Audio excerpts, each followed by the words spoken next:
Did you know there is a month in Zimbabwe where life essentially pauses? A month where marriages are postponed, ceremonies wait, and the whole country respects silence. The month is November, or in Shona, Mwedzi, and it is a time that has been held sacred for generations and generations.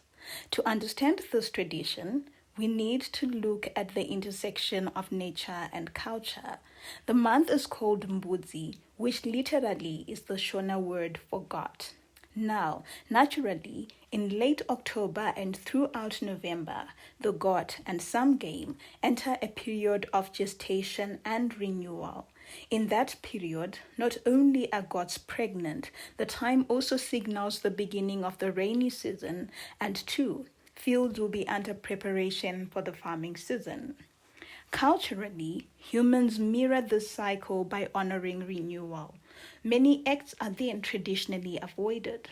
Roora ceremonies and weddings are not carried out, and even Christian churches, though not totally and vocally against weddings in November, frown upon the exercise. Major rituals and ancestral appeasement ceremonies are also reserved for other months, and above all, goats are not to be slaughtered. The tradition even goes on to encompass practices that are shunned in Shona culture. For instance, one practice is the practice of kutizira or eloping, where a woman runs away from her home to her boyfriend's home as a means of forcing the formalization of marriage. Gen Zs have also gone on to say that even sleepovers are forbidden in November, and all this highlights the sanctity of the month. Of course, people believe there are ramifications to flaunting these traditions. It is believed that when major ceremonies are performed in November, then there are more failed marriages, more fertility and pregnancy challenges, and increased accidents. The reasoning behind all this goes back to the beliefs held by Shona people. It was believed that during the month of Mbudzi, female gods would likely be pregnant, and thus slaughtering them for ceremonies would only harm the next generation of livestock and weaken the community's foundation of wealth. In addition, traditionalists have also said that during the month of November, ancestors and spirits are in a quiet period, and therefore large ceremonies might not receive their blessings.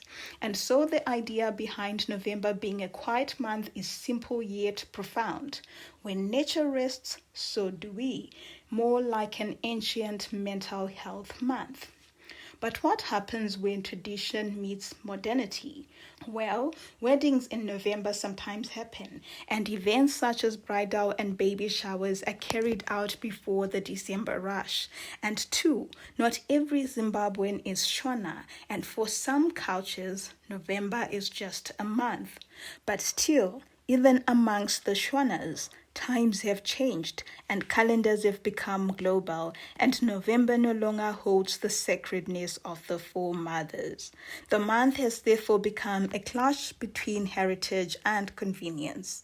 Yet despite all this, November reminds us something timeless, that life has sacred seasons and rest is necessary. That's it for this week's edition of Zimbabwe Untold. Do you think it is necessary to observe Mwedzi and Mbudzi, or do you think culture must move on? Drop me a comment below and let's keep the conversation going. Also, do subscribe to Zimbabwe Untold, where we bring you weekly stories that shape the narrative of Zimbabwe. Bye.